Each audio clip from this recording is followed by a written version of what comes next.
తెలుసు. కానీ ఏంటంటే టాక్సిక్ సినిమా మీద పూర్తిగా కాన్సన్ట్రేట్ చేసి బాడీ కూడా మౌల్డ్ చేసుకొని ఆయన ఎంత ఇదిగా మారాడో మనం ప్రత్యేകം చెప్పనవసరం లేదు.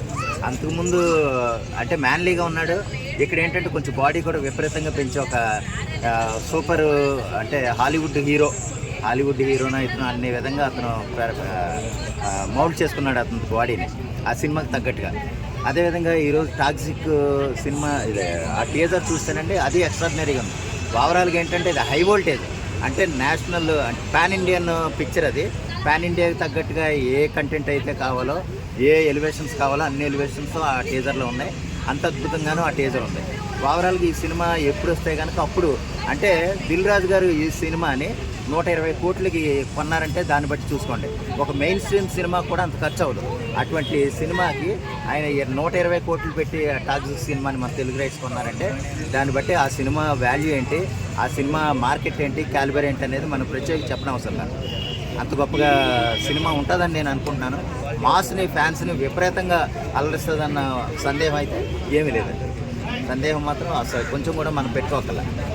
ఒక లేడీ డైరెక్టర్ డైరెక్ట్ చేశారు కదా ఈ మూవీని, దాని మీద మీ ఒపీనియన్ ఏంటి? ఆవిడ అంటే లేడీ డైరెక్టర్ డైరెక్ట్ చేస్తున్నారండి. కానీ దానికంటే ముందు కొన్ని సిట్టింగ్స్లో ఆవిడ ఎంత క్యాలిబర్ చూపించగలదు, ఎంత బాగా తీయగలదు అనేది మన యాష్ కూడా తెలుసు. తెలియకపోతే కమిట్ అవ్వరండి. ఎందుకంటే తన కెరీర్ కూడా ఇక్కడ ముఖ్యం. ఒక 2 వరుస బ్లాక్ బస్టర్లు ఇచ్చి 3వ సినిమా ఫ్లాప్ చేస్తే కనుక అది బాగోదు కదా. ఆవిడ మీద ఉన్న నమ్మకం యాక్చువల్లీ లేడీ డైరెక్టర్ ఫ్రంట్ లైన్లో ఉన్నా కానీ ఆయన కావాల్సిన అంటే సపోర్టివ్గా ఉండే డైరెక్టర్ని కూడా వేరే పెట్టుకుంటారు. ఓవరాల్గా డైరెక్టర్ ఆఫ్ సినిమా అయితే ఆవిడే లేడీనే. కానీ ఏంటంటే ఆ కన్నడ నేటివిటీకి కొంత అనువుగా ఉండేలాగా ఆ లోకల్ డైరెక్టర్ని ఎవరో అడాప్టేషన్ కోసం పెట్టుకుంటారు. అది మామూలే ఎవరు పెట్టుకున్నా. కానీ ఇక్కడ ఏంటంటే అది ఎంత పవర్ఫుల్గా ఆ సబ్జెక్ట్ నచ్చకపోతే యాష్ గారు దానికి కమిట్ అవుతారు.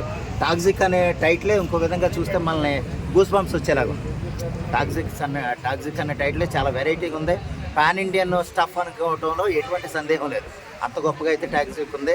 దాని ఎలివేషన్లో ఫస్ట్ సింగిల్ వచ్చినప్పుడు లేదా ఇప్పుడు ఈరోజు స్టేజ్లో వచ్చినా సరే మనం చూస్తే అంత ఎలివేషన్స్తో చాలా గొప్పగా ఉంది. అంటే మీకు ఆ టీజర్ వచ్చిన 24 అవర్స్లోనండి 200 మిలియన్స్ ఎంత వచ్చినట్టుగా చెప్తున్నారు. ఎంత గొప్పగా లేకపోతే అంత వ్యూస్ వస్తాయనేది మనం ఎంతగా ఎదురు చూస్తున్నారు ఫ్యాన్స్ అనేది మనం ప్రత్యేకంగా చెప్పనవసరం లేదు. సినిమా కూడా అంత గొప్పగానే ఉంటుంది, అందులో అయితే సందేహం లేదు.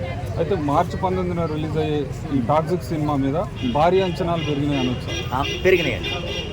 పెరిగినాయి ఎలాగంటే మన తెలుగులోనే దీనికి ముఖ్యమైన కారణం ఏంటంటే దిల్ రాజు గారు 120 కోట్లు పెట్టి కొనటమే పెద్ద హై. ఇది ఈ సినిమాకి ఏ విషయం ఇందులో ఏమీ లేకపోతే ఎలా కొంటాడనేది అందరూ ఆలోచించేది. యాక్చువల్లీ ఒక మెయిన్ స్ట్రీమ్ సినిమా తీసేచ్చాడు అంటే వెంకటేష్ గారితోనూ లేకపోతే నాగార్జున గారితో కూడా ఒక 120 కోట్ల లోపే పెట్టి సినిమా తీసేయచ్చు. అటువంటిది ఒక డబ్బింగ్ సినిమాకి ఆయన అంత రైట్స్ పెట్టి కొంటున్నారంటే కనుక అందులో పెద్ద విషయం ఉందనే సంగతి మనం ప్రత్యేకంగా చెప్పనవసరం. ఎంతో స్టఫ్ లేకపోతేనే కానీ ఆయన అంత ఖర్చు పెట్టుకోండు. ఆ విధంగానే సినిమా అంత స్టఫ్తోనే ఉంటుంది అనుకుంటున్నాను. అందరిని అలరిస్తుంది ఖచ్చితంగా ఇది.